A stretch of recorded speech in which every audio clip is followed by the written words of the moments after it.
I still remember the sound of the judge's gavel that morning. It struck the wood like lightning splitting a quiet sky. People stopped breathing for a second, as if the entire room sensed that something extraordinary was about to happen. And they were right.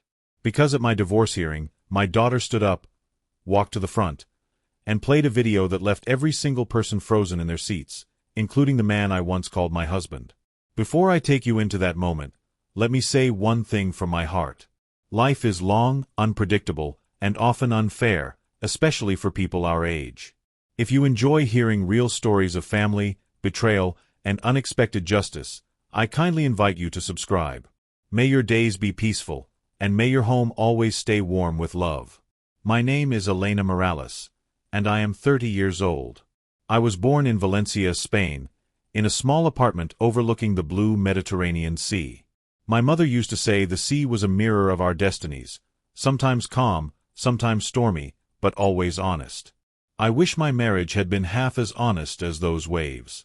I'm telling you this story not as a young woman seeking attention, but as a mother who survived something that nearly broke her spirit. People think 30 is young, but when you've carried years of emotional weight, you can feel much older inside. And if you're listening now, maybe because you've lived long enough to know how cruel life can be, then you already understand how pain does not ask your age. I married Daniel Carter when I was 24. He was everything a charming European man could be: tall, polite, well-spoken, educated, and always wearing that perfect smile that made him look trustworthy. Ah, how foolish I was. I was young, newly moved to London, trying to build a better future. When Daniel appeared, I thought destiny had handed me stability. How ironic. My destiny was preparing the most brutal lesson of my life. For the first 2 years, things felt normal. We had disagreements, of course, but nothing alarming. When our daughter Lucía was born, I believed, with all the innocence of a new mother, that our family was unbreakable. My mother flew from Spain to help me. She always said, "A child brings light into a home." Now I know, sometimes a child brings truth instead. Daniel changed slowly. So slowly that I didn't realize what was happening until years had passed. At first, it was small things: late nights at work, too many business trips, a phone screen he guarded like a treasure chest. When I asked questions, he called me insecure. When I cried, he said I was hormonal. When I wanted to talk, he acted tired. You'd be surprised how many women lose themselves exactly like this, one small dismissal at a time. But the real crack in the wall came on a cold winter evening. Daniel was in the shower. His phone buzzed. I didn't want to touch it. I respected privacy. But the message preview appeared on the screen, just a few words that shattered my peace. "I miss you already. Same place tomorrow." My heart didn't break. It went numb. Completely numb. I stood there holding my daughter, feeling the world tilt sideways. I didn't confront him that night. I couldn't. I was afraid. Afraid of the truth, afraid of being alone, afraid of destroying the little world I had tried so hard to build. The next months were a silent hell. I watched him lie. I watched him pretend. I watched him kiss our daughter goodnight after returning from places he refused to name. Do you know what hurts older people the most in stories like this? It's not the betrayal itself. It's realizing how deeply a person can deceive the one who loved them. But the turning point happened because of Lucía. She was only 6, too young to understand, but old enough to see through fake smiles. One morning, while brushing her hair before school, she said something that stabbed me straight in the chest. "Mama, why does Daddy smell like another lady's perfume?" That was the moment something inside me woke up. Not anger, not revenge, but strength. A strength I didn't know I still had. I didn't scream. I didn't run. I began to watch, to listen, to document. Quietly, carefully, like a woman who already knows the truth but waits for the world to see it too. For months, Daniel thought he was smarter than me. He thought I was naive, too gentle, too soft. But he forgot something. Women, especially mothers, are not weak. We endure. We observe. We survive. And sometimes, we gather enough evidence to make an entire courtroom go silent. The video wasn't my idea. It was Lucia's. Yes, my 6-year-old daughter. Children notice more than adults ever believe. One day she came to me and said, "Mama, Daddy told me not to tell you something, but I think you should know." My heart pounded. She held a small tablet in her hands, a device Daniel had given her to watch cartoons. But she had recorded something else, something Daniel never imagined. A video of him with another woman in our home. He thought Lucia was asleep. She wasn't. That video, that small shaky clip taken by tiny hands, became the key to everything. But I didn't use it immediately. I consulted a lawyer, prepared quietly, and waited for the day of the divorce hearing. Daniel still believed he would win. Custody, property, reputation. He walked into the courtroom confidently, wearing the same calm smile he always used when lying. He didn't know that inside my bag was the truth he had spent years hiding. And he had absolutely no idea that our daughter would be the one to reveal it. When the judge asked if there was anything more I wanted to present, I looked at Lucia. She nodded, a tiny, brave nod I will never forget. She walked to the front, holding that tablet with her small fingers. "Your Honor," she said softly, "I want you to see what my daddy does when my mommy isn't home." The room grew still. Daniel's face drained of color. The judge raised an eyebrow. And as Lucia pressed play, the video began. And that's where everything changed. The moment that video started playing, the air in the courtroom changed. You could almost feel it tightening, like a string pulled to its limit, waiting to snap. If you're just tuning your heart back into this story, let me pull you closer. What happened next wasn't just shocking. It was the kind of truth that tears the mask off a person forever. The shaky footage filled the screen. You could hear Lucia's small breaths behind the camera. And then Daniel appeared, laughing, relaxed, standing in our living room with a woman I had never seen before. She wrapped her arms around him. He didn't pull away. He kissed her. They talked about me. About our daughter. Casual. Careless. Cruel. I didn't watch the video again. I'd already seen it. But even now, remembering the way the judge's expression hardened with every passing second, it still makes my chest tighten. By the time the video ended, you could hear the hum of the fluorescent lights above us. That's how quiet the room had become. Daniel's lawyers shifted uncomfortably. Daniel himself sat frozen, hands locked together, staring at the floor like a child caught stealing. The judge leaned back slowly. "Mrs. Morales," she said, "why didn't you bring this to the court earlier?" Her tone wasn't accusing, just painfully aware. Aware of the years I had swallowed my silence. I cleared my throat. "Because I didn't want revenge," I said. "I wanted truth. And I waited until my daughter was ready to share it." Lucia was still standing there, eyes wide, tiny shoulders trembling. The judge immediately softened. "You were very brave today," she told her gently. "You told the truth when it mattered most." Lucia didn't smile. She simply nodded and returned to me, gripping my hand with all her strength, as if she had been holding the world up on her shoulders. Daniel finally spoke. His voice cracked. "Elena, please, this is a misunderstanding. You know how things look." I didn't reply. For years I had listened to those excuses, every one of them tailored to make me doubt myself. But this time was different. The whole room had seen the truth with their own eyes. His lawyer tried to stand. "Your Honor, if we could have a moment to clarify." The judge raised a hand. "No, there is nothing to clarify." And with that, she began to speak the words that felt like sunlight breaking through a storm I had lived inside for far too long. "Custody will remain with Mrs. Morales. Full custody." Daniel blinked rapidly, as if he hadn't heard correctly. The judge continued, her voice steady, decisive. "Mr. Carter, your actions show a pattern of deception, emotional neglect, and reckless behavior in front of a minor. Supervised visitation will be allowed, pending further review." Daniel opened his mouth again, but nothing came out. For the first time in years, he had no lies ready. No charming smile. No smooth explanation to make everyone think he was the victim. He just sat there, exposed. The judge turned to me. "I hope you find peace, Mrs. Morales.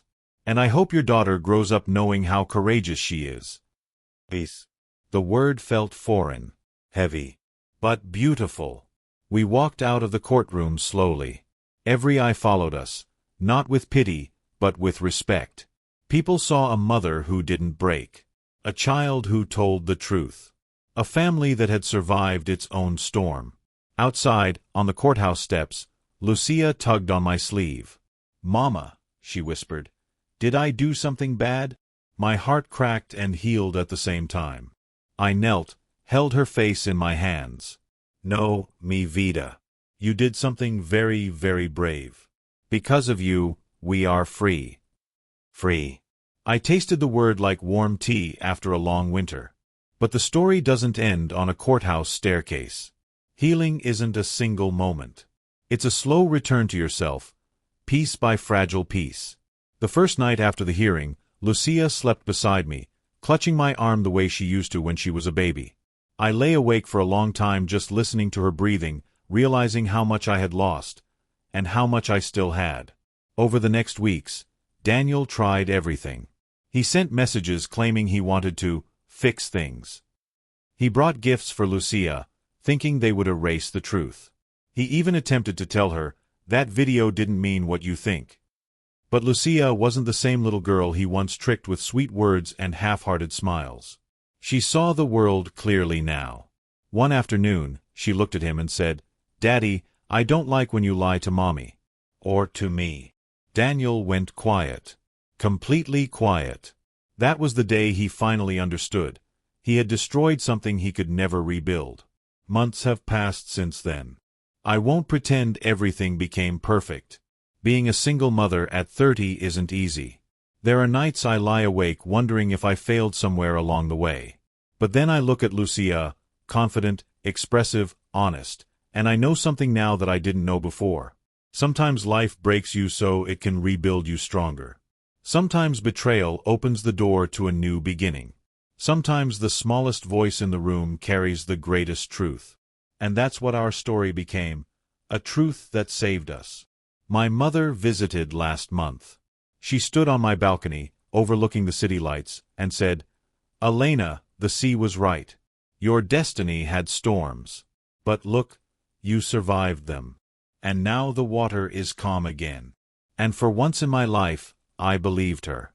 If you're listening to this, wherever you are, whatever age you might be, remember this: it's never too late to choose peace.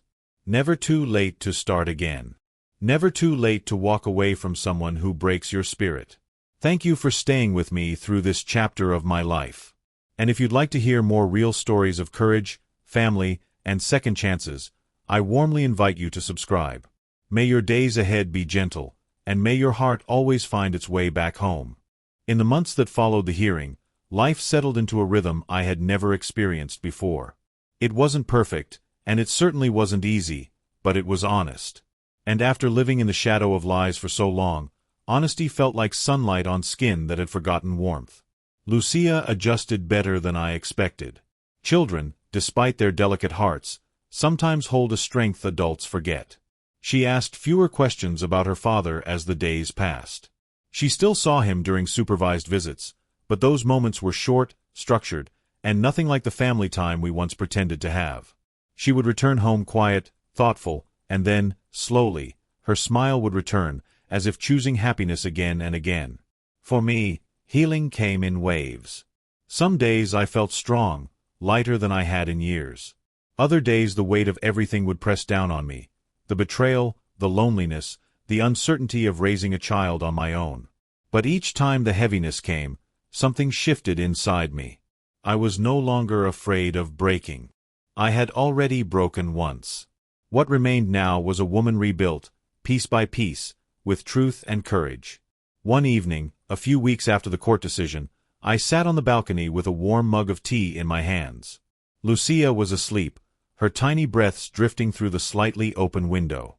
The city lights shimmered below me, each one a small reminder that life continues even when our hearts feel paused.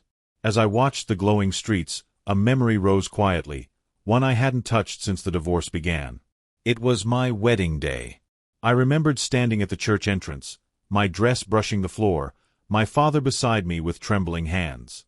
I had looked at Daniel waiting at the altar, believing with all my heart that he would protect our future, that he would cherish our small family, that he would never allow darkness to swallow what we built. But memories, like old photographs, don't always tell the full truth. They show what we hoped life would be, not what it became. And yet, thinking back that night, I didn't feel anger. Not anymore. The anger had burned out slowly, like a candle that had run out of wax. What replaced it was something softer, something unexpected. Compassion. Not for Daniel, but for myself. For the woman who had loved, trusted, and endured more than she deserved. The next morning, Lucía climbed into my bed, placing her head on my shoulder. "Mama," she whispered, "are we happier now?" Her question pierced me in the gentlest way possible. I wrapped my arms around her and kissed her forehead. "Yes, mi vida," I whispered. "We are." She smiled and went on talking about her school play, her friends, her excitement about learning to ride a bicycle. And in her voice, I heard something I hadn't heard in a long time. Peace. A child's peace. The kind that only exists in a home free of secrets and fear. One afternoon in early spring, Daniel requested an additional visit. He said it was important. Against my expectations, he arrived early, carrying a small bag. He looked thinner, older, perhaps from guilt, perhaps from realizing that the world he took for granted had slipped away. Lucía approached him slowly, unsure. He knelt down, looking into her eyes. "Lucía," he said softly, "I am sorry. For everything." I stood at a distance, watching, not interfering. This moment belonged to them, not to me. Lucía didn't answer immediately. She looked down at her shoes, then back at him. "I forgive you," she whispered. "But that doesn't mean I forget." Her voice was steady, clear, much wiser than her age. Daniel's shoulders dropped, as if those small words had hit him harder than any courtroom ruling. He nodded, stood up, and handed her a book, something about sea creatures, her favorite. They spent their short visit reading quietly. No grand gestures, no dramatic apologies. Just a father trying, in his limited way, to hold on to the tiny piece of love he had left. After he left, Lucía sat beside me on the couch. "Do you think Daddy will be better now?" she asked. I brushed her hair gently. "I think people can change if they really want to. But even if he doesn't, we will be okay." She nodded, resting her head on my arm. And in that moment, I realized something powerful. Revenge hadn't healed us. Exposure hadn't healed us. The courtroom victory hadn't healed us. Truth had. Truth had opened the door. Courage had walked us through it. And time, slow, patient time, had begun to mend what was broken. Weeks turned into months. Then summer came. My mother visited again, bringing with her the smell of Spanish spices and the warmth only a mother can carry. She cooked, she cleaned, she fussed over me and Lucía. And one evening, as we sat together shelling almonds, she looked at me with soft, knowing eyes. "Elena," she said, "you have become stronger than you think. You lived through a storm and came out wiser. Lucía will grow into a woman who knows her worth because she watched you discover yours." Her words settled in my heart like a gentle anchor. And for the first time in a long, long time, I didn't feel broken or betrayed or used. I felt proud. Proud of surviving. Proud of protecting my daughter. Proud of finally choosing myself. As the year slowly approached its end, Lucía and I created new traditions. Friday night movies, Sunday morning walks, storytelling before bed. She laughed more. I smiled more. And our small home, once filled with tension and fear, became a place of safety again. If you've followed my story this far, let me leave you with this. Life does not end when someone betrays you. It begins again. Quietly. Gently. Stronger than before. If you've ever felt broken, abandoned, or deceived, remember, your story isn't over. Sometimes the most painful endings lead to the most beautiful beginnings. Thank you for listening to my journey. Your time means more to me than you know. If you'd like to hear more real stories, stories of courage, redemption, and the quiet strength inside ordinary people, I warmly invite you to subscribe. May your days be peaceful, and may your heart always find its way to the truth.